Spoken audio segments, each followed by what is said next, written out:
தமிழக உச்சி கழகத்துல பயணிச்சுக்கிட்டு இருக்கீங்க.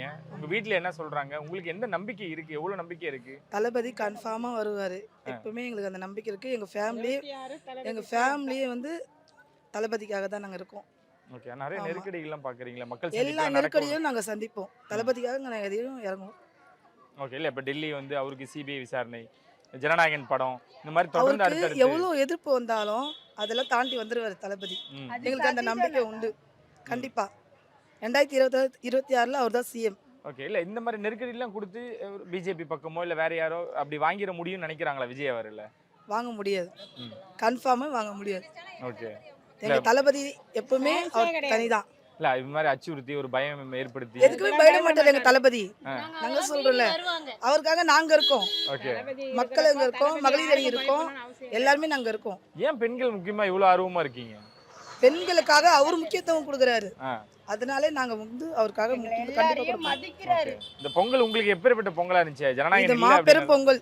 ஜனநாயகன் இல்ல அப்படின்னு ஒரு வருத்தம் இருக்கா? ஜனநாயகம் இல்லைன்னு வருத்தம்லாம் எங்களுக்கு கிடையாது. அண்ணன் படம் எப்போ ரிலீஸ் ஆனாலும் எங்களுக்கு ஓகே. ஆனா அதை தடங்கல் பண்றாங்க பாத்தீங்களா, அது வந்து அவர் எல்லா தடங்கத்தையும் சந்திப்பார். ஓகே. ஓகே. ஓகேங்களா? நீங்க சொல்லுங்கக்கா, விஜய் அவர்களுக்கு நெருக்கடிகள் கொடுக்குறாங்க. நீங்க எவ்வளவோ தலைவர்களை பார்த்திருப்பீங்க. ஆமா. இவருக்கு மட்டும் ஏன் இவ்வளவு நெருக்கடிகள்? என்ன இவரு எப்படி டார்கெட் அவரு புதுசா வந்திருக்கிறாரு இல்லையா? ம். எப்பயுமே ஆளுங்கட்சி எதிர்கட்சி அதுதான் இருக்கும். இவரு புதுசா வந்திருக்கிறாரு. இவருக்கு எங்க வாய்ப்பு வந்துருமோன்னு ஒரு பயம்தான். ஓகே. அந்த அளவுக்கு இவரு ஒரு பயத்தை ஏற்படுத்திட்டாரு. ஏற்படுத்திட்டாரு. பயத்தை எப்போ கொடுத்துட்டாரு. இல்ல படத்தை வெளிய விடல. படம்லாம் அது எவ்வளோ படம் வந்திருக்குதுங்க. இது வந்தாலும் வரனாலும் பிரச்சனையே கிடையாது. ஆ.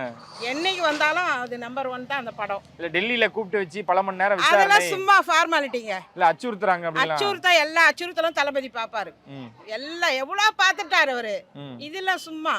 ஓகே. ஆமா. இல்ல இந்த எலெக்ஷனை வந்து அவர் புறக்கணிக்கணும் அப்படின்னு நிறைய பேர் சொல்றாங்க. அந்த அளவுக்கு அச்சுறுத்துறாங்க அப்படின்றாங்க. முடியவே முடியாது. ம். புறக்கணிக்கவே முடியாது. 26 தளபதி தான் சிஎம். ஓகே. ராகுல் காந்தி அவர் வந்து ஒரு அவர் ஆதரவு சப்போர்ட் பண்றாரு. ராகுல் காந்தி வந்தாலும் பிரச்சனை இல்ல. ஆ. அவரும் மக்களுக்காக தானே கஷ்டப்பா. அவரை வரவிடுறாரா? ஆ, ஆ. ராகுல் காந்தி எவ்வளவு பெரிய ஆளு. அவரை வரவிடுறாங்களா? அதே மாதிரி தான் தளபதிக்கு பிரச்சனை கொடுக்குறாங்க. வரக்கூடாதுன்றதுக்கு தான் பிரச்சனை கொடுக்குறாங்க. ரெண்டு பேரும் இணைஞ்சு பிரச்சனையை மீறி தான் வருவார் அவரு. ரெண்டு பேரும் இணைஞ்சு வரணும்னு நினைக்கிறீங்களா? இணைஞ்சா இன்னும் சந்தோஷம் தான். அப்படியா? ஆமா. சென்ட்ரல் போர்டு யாரு இருக்கிறா இப்போ? இப்போ அவங்க வந்தா தளபதிக்கு சப்போர்ட் தான்.